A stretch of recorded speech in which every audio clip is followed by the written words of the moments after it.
चलिए शुरुआत करते हैं आज की न्यूज़पेपर की। सबसे पहले हम न्यूज़ देखेंगे पीआईबी से। ठीक है, पीआईबी की आज की जो पहली न्यूज़ हम देख रहे हैं वो वर्ल्ड वाटर डे से रिलेटेड है। ठीक है, 22 मार्च थी कल, और 22 मार्च को हम सेलिब्रेट करते हैं विश्व जल दिवस। 2022 की जो थीम रखी गई है वो है ground water making the invisible visible. मतलब कि ग्राउंड वाटर, ज़मीन के नीचे जो मौजूद वाटर है वो इनविजिबल रहता है, हमको दिखता नहीं, लेकिन उसके जो फायदे हैं ना वो हमको आंखों से दिखाई देते हैं। Ground water is invisible but its impact is visible. हर जगह इसका इम्पैक्ट आपको दिखाई देगा।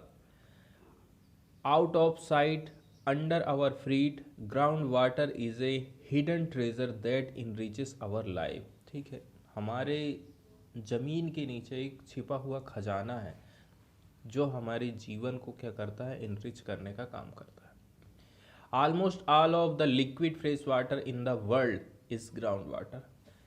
पूरे दुनिया भर में जहाँ पर भी आपको लिक्विड फ्रेश वाटर दिख रहा है वो क्या है, वो ग्राउंड वाटर है। बताया जा रहा है कि as climate change gets worse, जैसे जैसे क्लाइमेट चेंज और भी ज़्यादा कैसा होते जाएगा, वर्स कंडीशन में होते जाएगा, ground water will become more and more critical. और ग्राउंड वाटर भी प्राप्त करना आपको या फिर उसकी पहुंच पाना बहुत मुश्किल हो जाएगा। We need to work together to sustainably manage this precious resource. सबको मिलकर के एक साथ आना है और सस्टेनेबली इसको मैनेज करना है। Ground water may be out of site but it must not be out of mind. Out of site हो सकता है लेकिन आउट ऑफ माइंड नहीं होना चाहिए। पीआईबी की अगली न्यूज़ है जिया राय से related. Miss Zia Rai of navy children School, Navy children school Mumbai की ये लड़की हैं। ठीक है, swims across Palk Strait in a record time. जो पाक स्ट्रेट है ये श्रीलंका हो गया, ये इंडिया हो गया, इसके बीच में जो 29 किलोमीटर की डिस्टेंस है, इस डिस्टेंस को इन्होंने मात्र 13 घंटे और 10 मिनट में पार कर लिया है। इसी के लिए इनका रिकॉर्ड बन गया है वर्ल्ड रिकॉर्ड। ठीक, यही न्यूज़ आई है। मिस जिया राय जो कि लड़की हैं senior sailor of Indian navy Madan Rai की ये लड़की हैं। ये चलाते हैं MC-80 ARMS second INS Kunjali and student of navy children school Mumbai brought laurels to India by swimming across the Palk strait from Talaimannar से लेकर के धनुषकोडी। तलाई मन्नार आ जाता है श्रीलंका में और धनुषकोडी आ जाता है इंडिया में। 29 किलोमीटर की ये डिस्टेंस है, 13 घंटे और 10 मिनट में इन्होंने इसको पार किया है। 20 मार्च 2022 की ये बात है। ये जो बच्ची है वो ऑटिज्म स्पेक्ट्रम डिसऑर्डर का शिकार है। She achieved the feat at the age of 13 years 10 minute, है ना। A child with autism spectrum disorder, she achieved the feat at the age of 13 साल 10 महीना। 13 साल 10 महीना की उम्र में उन्होंने ये उपलब्धि हासिल करी है। Becoming the youngest and fastest female swimmer in the world to swim across the Palk strait. बताया जा रहा था record was earlier held by miss Bula Chaudhuri who swam the distance 13 घंटा 52 मिनट। और इनका कितना, 13 घंटा 10 मिनट इन्होंने 20 तारीख को अचीव किया, 20 तारीख 2022, 20 मार्च 2022 को। और ये जो लड़की है बुला चौधरी 2004 में ये उपलब्धि हासिल करी थी। The event was conducted by the para swimming federation of India. तो ऐसे ही अपने मन से ये नहीं गई हैं, ये जो स्विमिंग है ना इसको कंडक्टेड किया गया था PSFI para swimming federation of India के द्वारा with cooperation from many agencies including the Swimming Federation of India, Sports Development Authority, Tamil Nadu and Autism Society of India. ये सारी संस्थाएं इसमें शामिल थी। The Goa Shipyard Limited provided the swimmer financial sponsorship programme. सबसे बड़ी जो चीज़ रहती है वो रहती है रुपए पैसे को लेकर के। तो इसके लिए गोवा शिपयार्ड लिमिटेड ने फाइनेंशियरशिप प्रोग्राम प्रोवाइड किया था।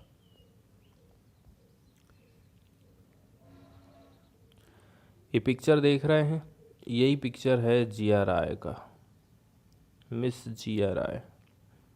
ठीक है, इन्होंने ही वर्ल्ड रिकॉर्ड बनाया अपने नाम पर।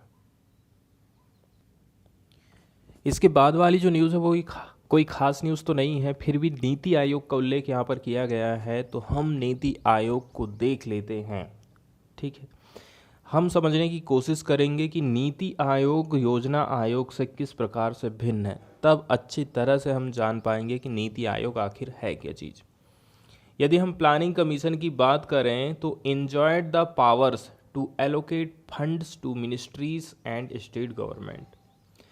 प्लानिंग कमीशन का काम था कि यदि मेरे पास प्लानिंग कमीशन के पास 100 रुपये है तो उस 100 रुपया को वो अलग अलग मिनिस्ट्री में एलोकेट करेगा, स्टेट गवर्नमेंट को बांटने का काम करेगा। वहीं नीति आयोग की बात करें, to be an advisory body, यह एक प्रकार का एडवाइजरी बॉडी है या फिर एक प्रकार का थिंक टैंक है जो कि सलाह देने का काम करता है।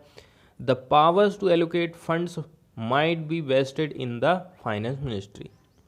पैसा देने का काम कौन करेगी? फाइनेंस मिनिस्ट्री करेगी। सेकंड बात कही जाती है, the last commission had 8 full time members.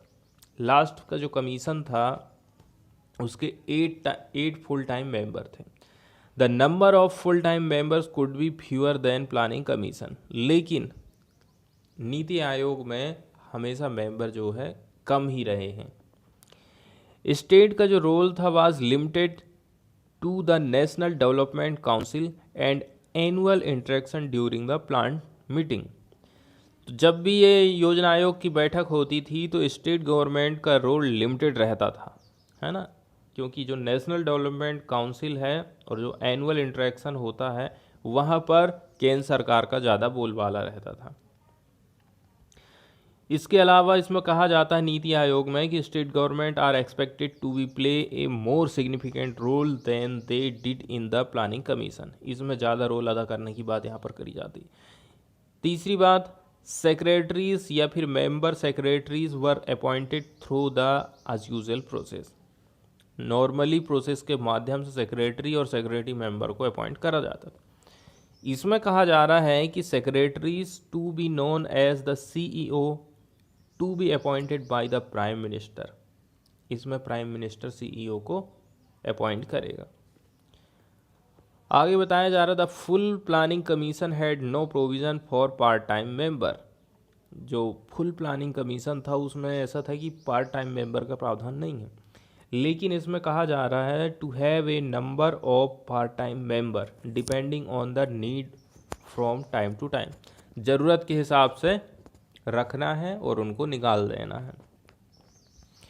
आगे बताया जा रहा था, commission reported to national development council that had state chief minister and lieutenant governor.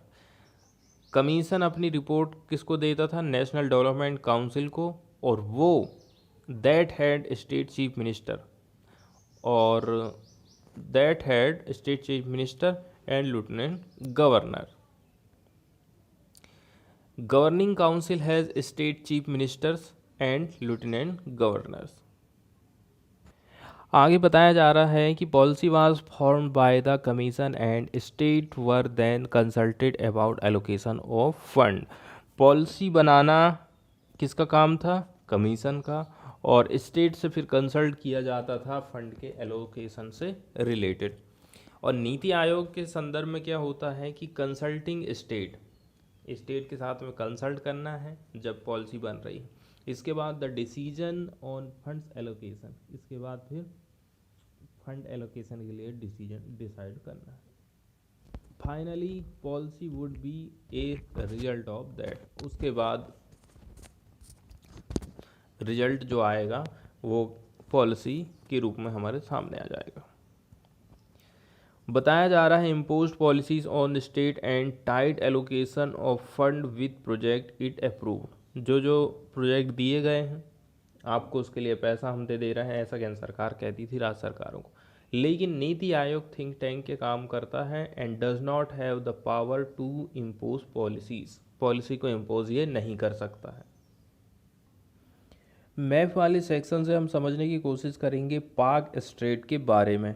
ठीक है, इंडिया और ये श्रीलंका, इंडिया का जो साउथ वाला हिस्सा है और श्रीलंका का जो नॉर्थ वाला हिस्सा है, दोनों के बीच में स्थित है पाक स्ट्रेट। ठीक है, पाक स्ट्रेट के आप यदि पूरब की तरफ चले जाओगे तो बे ऑफ बंगाल पड़ जाएगा, नीचे की तरफ चले जाओगे तो इंडियन ओशियन है, और यदि आप पश्चिम की तरफ जाओगे तो वो पड़ता है लाक्षाद्वीप सी। एक और चीज़ है गल्फ ऑफ मन्नार। ठीक है, ऊपर तरफ पड़ जाता है आपका पाक स्ट्रेट और नीचे तरफ पड़ जाता है गल्फ ऑफ मन्नार, मन्नार की खाड़ी। मैप देख लिया आपने, इसके बाद आप देखेंगे इसके बारे में कुछ बेसिक फैक्ट। पाक स्ट्रेट आखिर है कहाँ पर ये स्ट्रेट?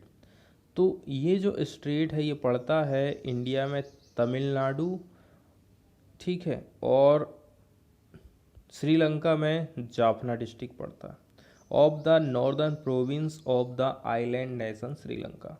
श्रीलंका का जो जाफना डिस्ट्रिक्ट है वो, और इंडिया का तमिलनाडु स्टेट, दोनों के बीच में ये स्ट्रेट स्थित है। कनेक्ट करने की बात करें तो ये कनेक्ट करती है bay of Bengal in the north east with Palk bay in the south west. South west और north east, bay of Bengal पड़ जाएगी आपकी नॉर्थ ईस्ट में और साउथ ईस्ट में पड़ जाता है आपका पाक बे, दोनों को ये कनेक्ट करने का काम करती है। बताया जा रहा several reverse flow into it, कई सारी नदियां हैं जो कि इसमें प्रवाहित होती हैं, including the Vaigai river of Tamil Nadu, Tamil Nadu river भी यहाँ पर जा कर के फ्लो होती है। The strait is named after Robert Palk who was a governor of Madras 1755 से 1763 during the company Raj period. किनके नाम पर इसका नाम पड़ा था? रॉबर्ट पार्क के नाम पर ये नाम पड़ा था। The unique features around Palk Strait is that the waves around it to its north and south are high contrast. एक बार यहाँ पर और बताई जाती है कि पाक बे इज स्टडेड। ठीक है, पाक बे इज स्टडेड मतलब कि जो स्टडेड वर्ड आया उसका मतलब होता है decorated. At its southern end with a chain of low island. Low, जो लो आइलैंड है उसकी चेन हमको देखने को मिलेगी। And a reef shoals that are collectively called Adam's Bridge. हमें ऐसा लगता है कि ये ब्रिज जैसे दिख रहे हैं। यहाँ सॉल वर्ड आया है।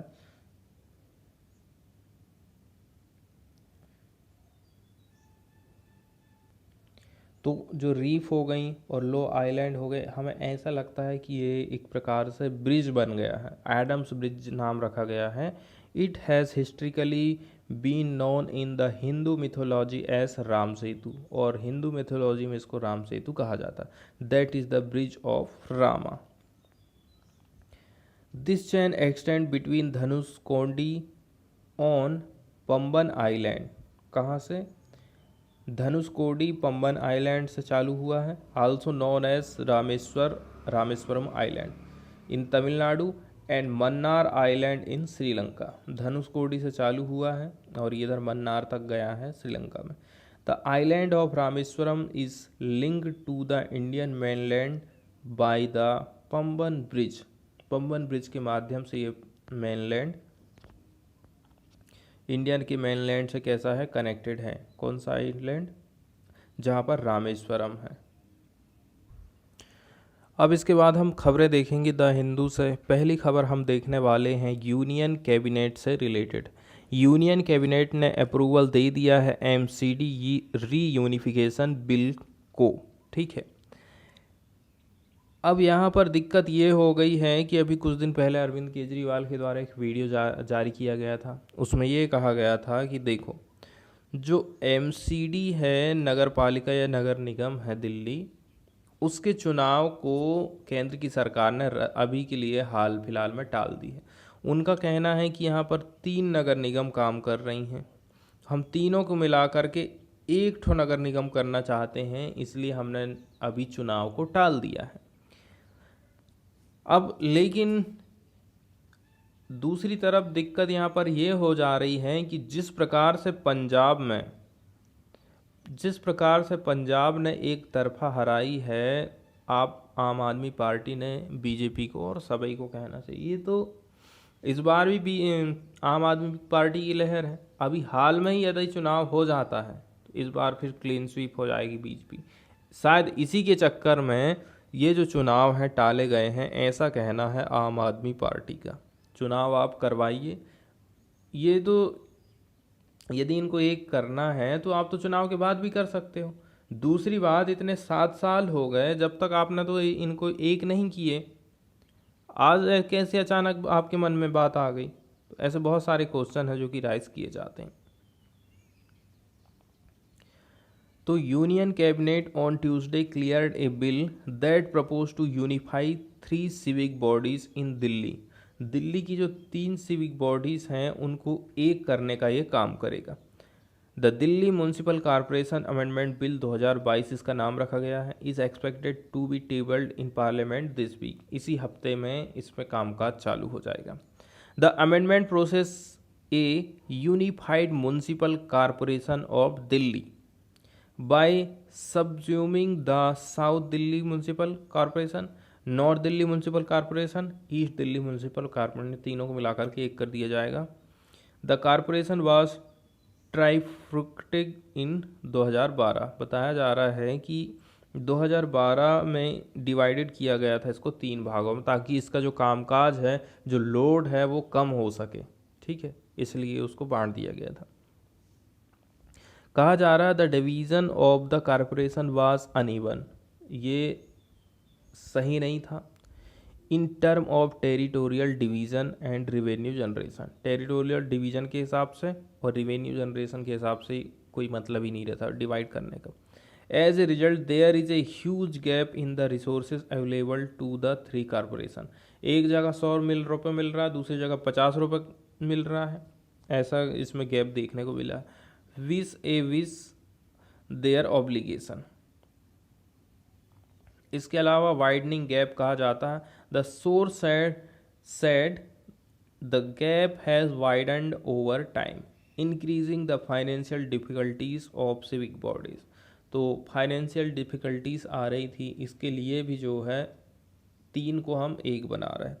The corporation are not able to make timely payment of salaries, जो कॉरपोरेशन है टाइम टू टाइम सैलरी तक नहीं दे पा रही थी, एंड रिटायरमेंट बेनिफिट नहीं दे पा रही थी to employees, there by creating serious impediments in maintaining civil service. Next news हम देखने वाले हैं एंटी कन्वर्जन बिल से रिलेटेड। बहुत ज़्यादा जानकारी तो यहाँ पर नहीं दी गई है, लेकिन बताया जा रहा है अपोजिशन के विरोध के बावजूद इस बिल को क्लियर कर दिया गया है। Anti conversion bill cleared amid opposition walkout in Haryana. ठीक, अगली न्यूज़ हम देखने वाले हैं मुल्ला पेरियार डैम से रिलेटेड।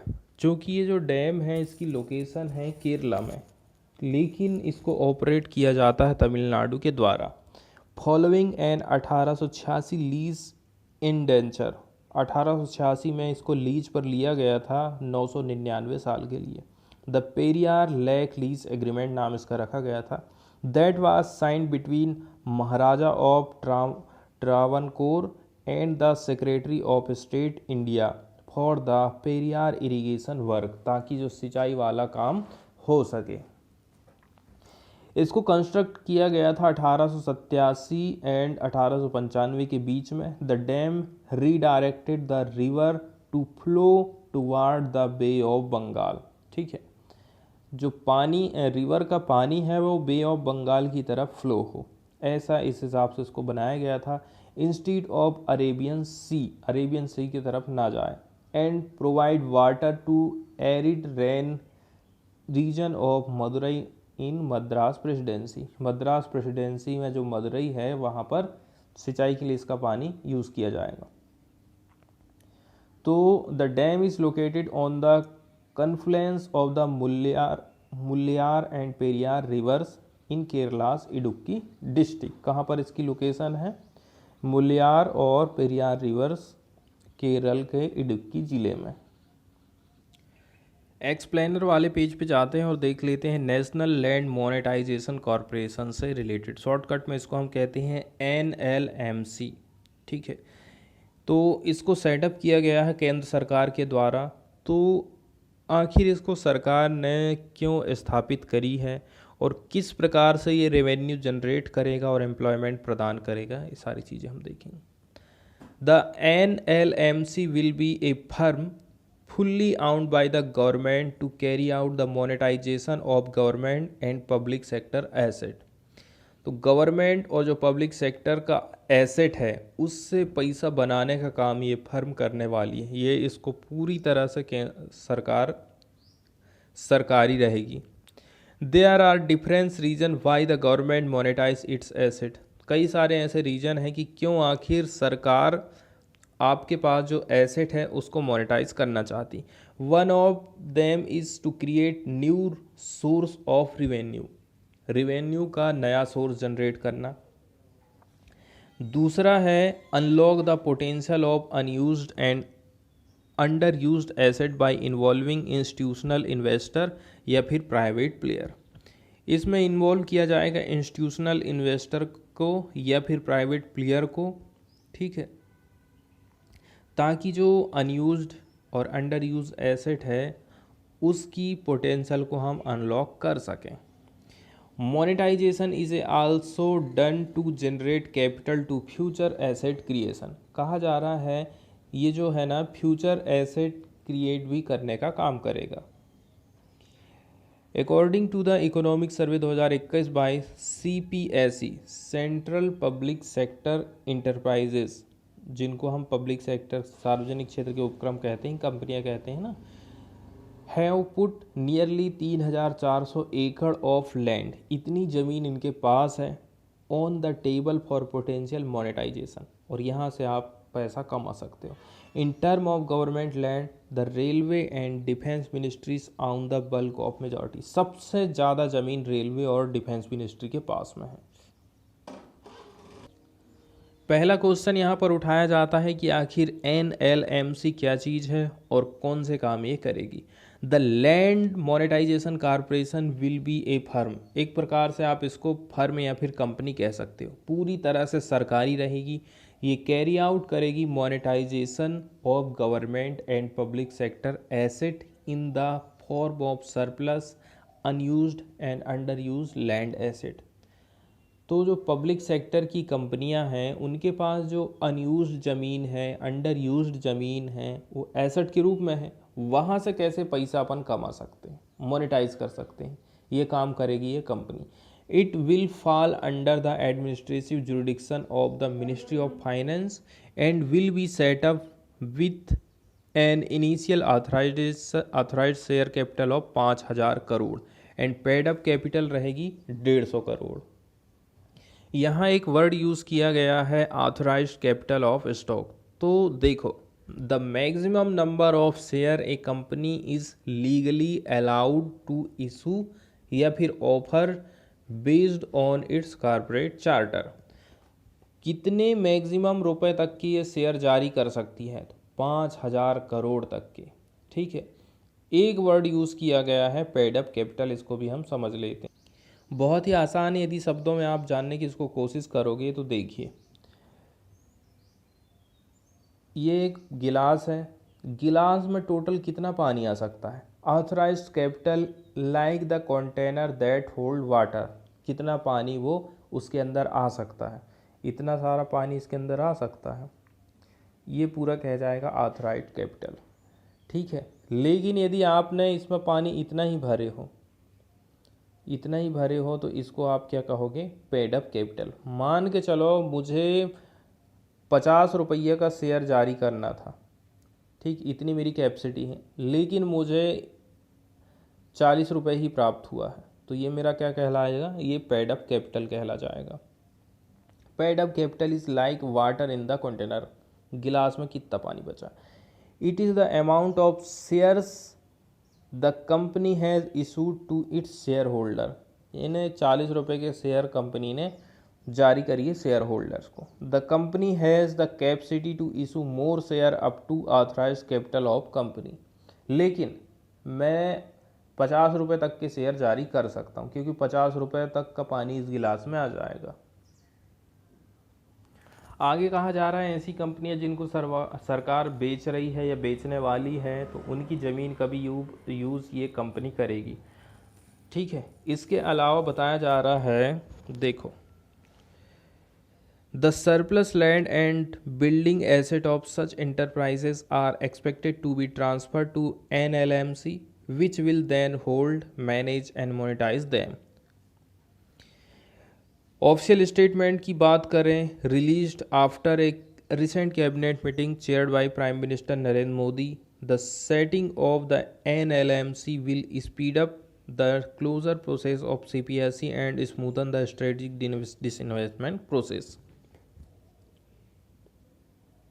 तो देखो, केवल पैसा कमाना इसका उद्देश्य नहीं है। The NLMC will act as an advisory body, ये सलाह देने का काम भी करेगी, and support other government entities and CPSEs in identifying their surplus non core asset.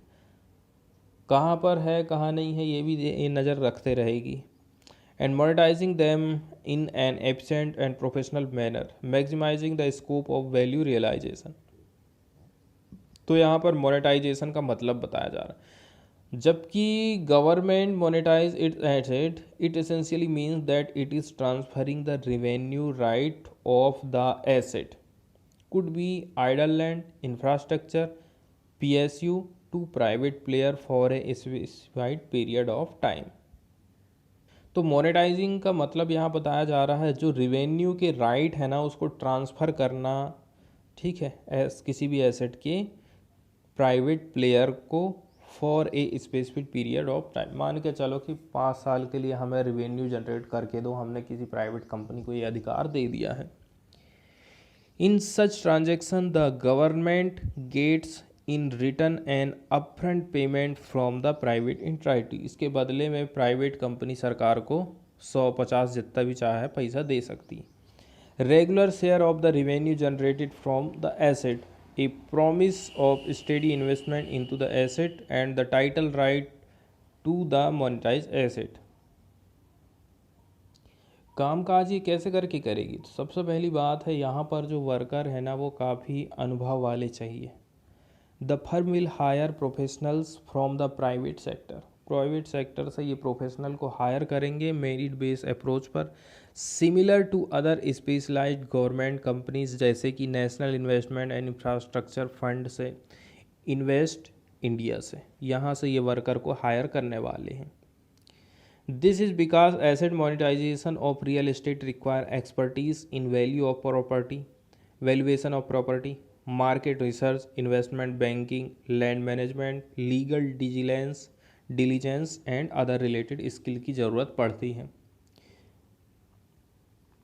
आगे कहा जा रहा है NLMC अंडरटेक करेगी monetisation as an agency function and is expected to act as directory of best practice in land monetisation. Challenges की यहाँ पर बात करी जाती है, what are the possible challenges from NLMCs। ठीक है, तो the performance and productivity of NLMC will also depend on the government's performance. ठीक, सरकार की परफॉर्मेंस के ऊपर ये पूरी बात निर्भर है और डिसइन्वेस्टमेंट के टारगेट पर ये निर्भर है।